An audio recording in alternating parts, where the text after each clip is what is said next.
Programang ito ay rated SPG. Striktong patnubay at gabay ng magulang ang kailangan. Maaaring may masiselang tema, lengguwahe, karahasan, sexual, horror o droga na hindi angkop sa mga bata. Ikaw ang aking lahat sa naging marinig. Ikaw ang Tuluyan na kayang hindi mapagbigyan ni Carlos si Annalyn? Ano ang pinapahiwatig ni Eric kay Giselle? Magandang araw at eto na nga tayo sa ating pinakaabangang tagpo sa abot kamay na pangarap.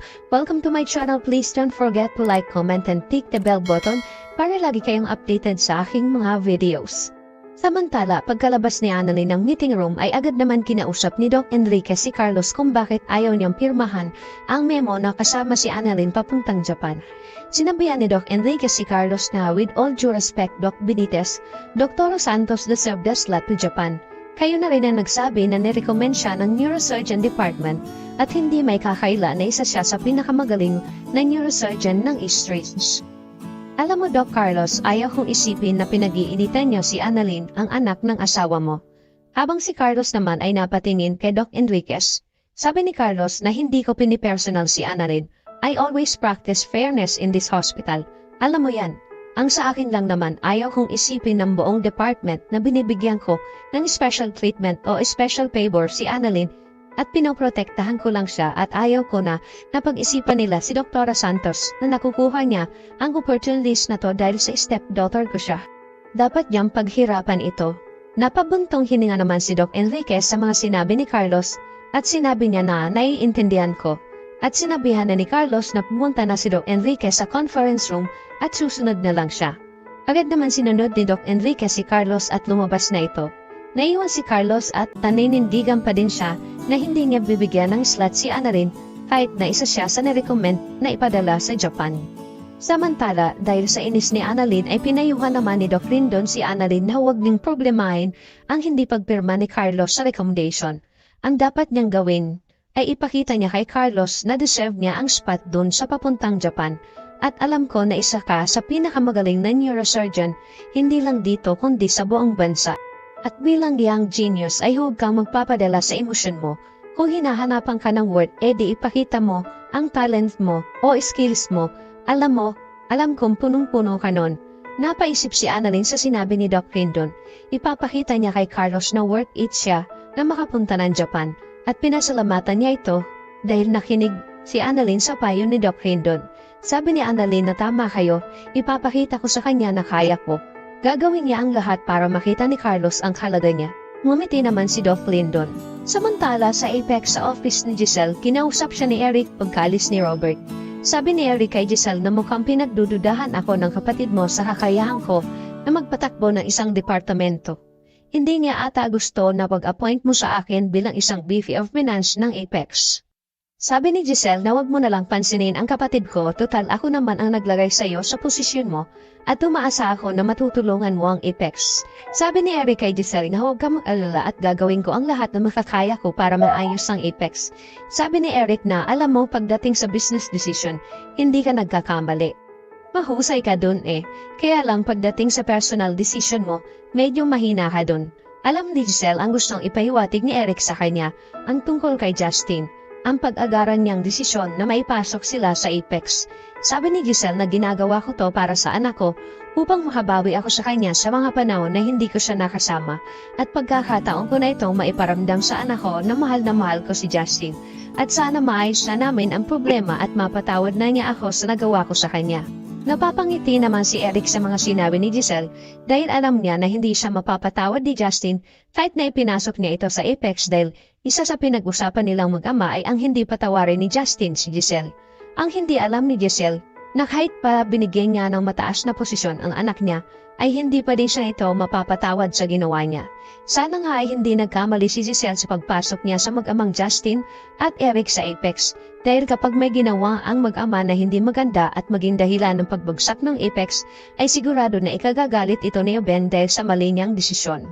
Samantala, pagkalabas ni Carlos ng conference room ay biglang tumunog ang telepono niya at nakita niya na tumatawag si Zoe. Kaya agad siyang lumabas para sagutin niya ito. Sabi ni Zoe na, "Kamusta dad dyan? May balita na ba kay Lolo? Gising na ba siya? Dahil gustong-gusto ko na sanang umuwi ng Pilipinas dahil nabalitaan ko na naandyan na pala yung anak ni Tita Giselle." Sabi ni Carlos na oo, nagkita na sila ng anak niya at kasama din ang tatay niya. Ipinag-alala naman ito ni Zoe dahil baka hindi niya ito makasundo tulad ni Annalyn kapag pumasok na siya sa Apex. Sabi ni Carlos na huwag na muna kayong umuwi dito hanggang hindi pa nagigising si Sir Pepe. Madadamay ka sa mga ginagawa ng mami mo. Paano kapag nagising si Sir Pepe? Kaya mas maigi na huwag na muna kayong umuwi dito dahil magiging malaking gulo kapag nalaman nila ang katotohanan. Ikinagalit naman ito ng Zoe at sinabihan niya si Carlos na alam ko na we're done, we're doomed. Kahit naman nandito ako ay hindi pa din ako pinatatahimik ni Lolo at ayaw niya akong tigilan. Alam ni Carlos na kapag galit na si Zoe ay wala na siyang magawa. Kaya naitanong ni Carlos kung nasaan si Moira dahil may sasabihin siya dito. Sabi ni Zoe na wala siya dito at hindi ko siya kasama. Maya-maya ay nagpaalam na si Carlos dahil may gagawin pa siyang operasyon at ibinabana ni Zoe ang tawag niya. Samantala sa Apex, nag-ikot-ikot si Justin sa hallway na makarating ito sa information desk ng mga nurse at naroon si Nurse Karen at Nurse Ivan, nakababalik pa lang sa trabaho. Nakita sila ni Justin at nilapitan sila nito at binati. Sabi ni Justin na gusto ko lang ipamiliarize dito sa lugar nyo kasi mukhang matagal-tagal pa tayong magkakasama. Habang nakatingin at nakikinig lang ang mga staff nurse, maya-maya ay sinadya ni Justin na ihulog ang isang box sa ibabaw ng information table at sinabi na, sorry, pwede niyo bang pulutin ito? Habang sina Nurse Ivan at Nurse Karen ay nagpipigil lang sa inis nila kay Justin. Pinulot naman ito ng dalawa at inayos. Nagpasalamat naman si Justin at umalis na ito. Pagkaalis ni Justin ay galit na sinabi ng dalawa na mukha may bago tayong kontrabida dito sa Apex. Nawala nga si Zoe pero ngayon may pumalit naman. Sabi ni Nurse Karen na kung hindi ka lang anak ni Ma'am Giselle ay papatulang ko talaga yan. Pinigilan naman ito ni Nurse Ivan. Habang papalayo si Justin ay tinitingnan nila ito. Nagsisimula na ba na ipakita ni Justin ang tunay niyang ugali? Samantala sa East Ridge dahil sa gustong patunayan ni Annalyn kay Doc Carlos na karapat dapat siya na ipadala sa Japan, kaya ipapakita niya kay Carlos ang galing niya tulad ng sinabi sa kanya ni Doc Lindor. Papasok na sana ang dalawa na si Annalyn at Doc Lindon sa OR. Dahil ang alam nila ay mag-a-assist sila kay Doc Carlos sa isang operation, nang bigla silang hinarang ng isang nurse at sinabihan sila na Doc Javier and Doc Toro Santos you need to scrub out. Ikinagulat naman ito ni Annalyn kung bakit hindi sila pinayagan na makapasok sa OR. Sabi ni Annalyn na, bakit po? Sabi ng nurse na yan ang request ni Dr. Benitez na huwag kayong mag-assist sa kanya. Nagkatinginan naman si Annalyn at Doc Lindon dahil wala silang kaalam-alam sa naging desisyon ni Carlos.